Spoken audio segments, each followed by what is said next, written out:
مرحبا دراري، نتمنى تكونوا بخير كاملين إن شاء الله. إليكم ترتيب الدوري السعودي بعد الجولة السابعة. في المركز الأول النصر ب21 نقطة، في المركز الثاني التعاون ب18 نقطة، في المركز الثالث الهلال ب17 نقطة، في المركز الرابع القادسية ب14 نقطة، المركز الخامس الأهلي ب13 نقطة، وبنفس الرصيد في المركز السادس نيوم، في المركز السابع الخليج ب11 نقطة، وبنفس عدد النقاط الاتحاد في المركز الثامن، الخلود في المركز التاسع ب9 نقاط، الفيحاء في المركز العاشر ب8 نقاط، الاتفاق في المركز ال11 ب8 نقاط، الرياض في المركز الثاني عشر برصيد 7 نقاط، وبرصيد 6 نقاط يأتي الحزم في المركز الثالث عشر، في المركز الرابع عشر الشباب ب6 نقاط، في المركز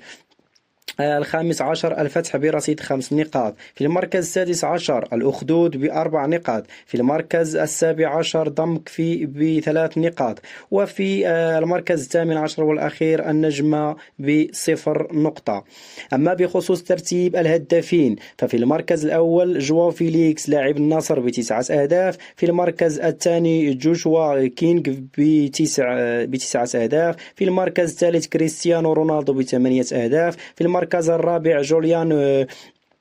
غوين نونيز ب6 أهداف، في المركز الخامس ماركوس ليوناردو ب6 أهداف. أما بخصوص صانع الأهداف، ففي المركز الأول فورتونيس ب7 صناعة، في المركز الثاني كينغسلي كومان ب5، ساديو ماني ب4، في المركز الثالث سالم الدوسري، في المركز الرابع ب3، محمد أبو الشمات في المركز الخامس ب3. إلى هنا ينتهي الفيديو، نلتقي في فيديو آخر إن شاء الله، والسلام عليكم ورحمة الله تعالى وبركاته.